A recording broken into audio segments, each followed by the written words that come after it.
Welcome to this episode of Luck is Not a Strategy. I'm your host, Matthew Von Trapp, and in this special episode, we're going to look at a creative solution to United Airlines' people problem by asking, how can United Airlines create a win-win?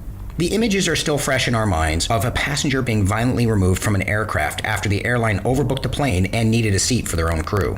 Without getting into the myriad of other relevant topics we could ask ourselves about the procedures employed by United Airlines, we have to question, how did it get to the point of removing passengers by force? And how could this ever be seen as a viable long-term business strategy by any airline? Choosing to overbook passengers is one response among several possibilities a U.S.-based air carrier could select, with many foreign carriers opting to never even dream of this strategy. So perhaps it's time to revisit this outdated customer service model and see if it can't be modernized.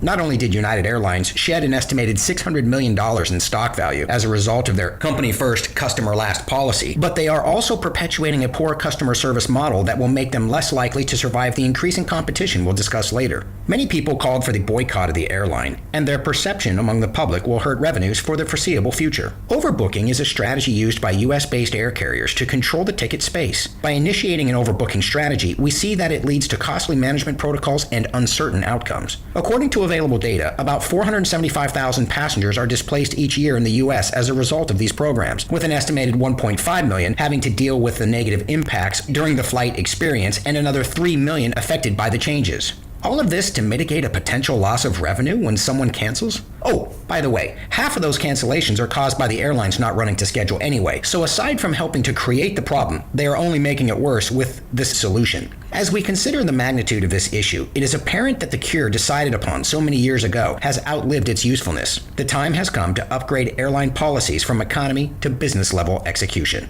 In the present value stream of the airlines, if a passenger doesn't show up, the airline administrative actions create a negative business environment at the gate, with roll-on effects we discussed earlier. So not only are the airline carriers creating negative environments, but they are damaging the customer experience further by not mitigating the issue earlier in the value stream, thus further opening themselves up to negative publicity in the YouTube world. As an air carrier, I want my passengers relaxed at the gate, treated well, and assured that they will be flying as expected. It should be my goal that there is no contention between my gate personnel and the customers so that my gates and flights are always a good travel experience. Not only do I not want surprises when I turn on YouTube in the morning, but I would rather have a business-friendly environment for my passengers to enjoy than a few extra dollars on my bottom line. I'm the type of guy that likes to present solutions when I discuss a problem, so United, this is for you. First, every ticket is non-refundable. But every ticket is transferable. This is a key, because it means that air carriers will always get money for the flight, even if there's an empty seat. So a customer purchases a non-refundable ticket. By and by, they may discover they can't fly for whatever reason, so they access the application on their phone. They put the ticket up for bid, and this notifies the carrier through their ticketing system that the ticket is in question and allows them to take certain actions we'll describe shortly. If another customer wants to travel, that flight is purchased through the airline, travel agents, or other online places as per usual, or through the app in a bidding process. If the ticket is sold to someone else, the original owner gets the amount of money the ticket was bid for. If the ticket is not sold, the airline has had the option to overbook and sell it to someone else while still collecting the money from the first individual. Either way, the creator of the app takes a nominal fee for the transaction, the airline charges a $29 fee for the transfer, making it a win-win for the carrier. So the air carrier doesn't actually pay for the app. Instead, they commission a software company to build the app on their behalf and allow the creator to collect a nominal fee, bringing in a profit for the software creator over $2 million per year based on 1,300 users a day, while the carrier collects $14 million per year by making the tickets transferable. Won't the shareholders be happy? But that's not all. Think of the happy customers, and all this is done behind the scenes, away from the very public gate and YouTube. Some of the features of the app include stranded staff interface, gate staff interface, buyback requests from the airline, sell and bids, issue airline credit, issue sky points, pay to lock features, insurance. Customers can send out moderated requests to other passengers for seating and even trade sky miles, etc. And best of all, it provides statistics that will help the airline see trends, determine demand, and ultimately control the ticket space without violence. All of these are done outside of the airport and behind the scenes, making the hard actions done through either automation or personnel far outside of the public eye.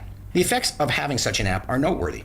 No more risk to mitigate, and therefore no more need for overbooking and all of the policies, people, systems, and personnel needed to feed the previous solution. No more worry about how your employees will respond to a situation, threats of lawsuits, etc., and you don't have to wonder whether you will hear about your employees from news media or YouTube. Your customers will trust you more and have confidence on flight day. The gate area becomes a prelude to a wonderful flight experience where customers are prepared for peaceful, tranquil flights. The gate staff can attend to truly important matters such as safety and don't require hours or training on administrative and bumping policies. Money made from the app and changes turns a problem into a profit, and diversification that stockholders love. Happy customers who don't see the airline's mitigation problems in their flight routine, potential reduction of certain staff, and of course, the profit we spoke of earlier. Ladies and gentlemen, the future is not going to be an easy one for the airlines anyway. Hyperloop, self-driving cars, flying cars, and international competition means that US-based carriers will only see tougher days ahead. Those who can't control the ticket space now will find it even more difficult to make profitable transition into the tighter markets where customers will have many friendlier choices, and where public opinion will continue to negatively impact these ancient policies of US-based carriers. We can only hope US carriers will get their business hats on and stop making the situation worse, especially when you consider the less than adequate response by the CEO of United.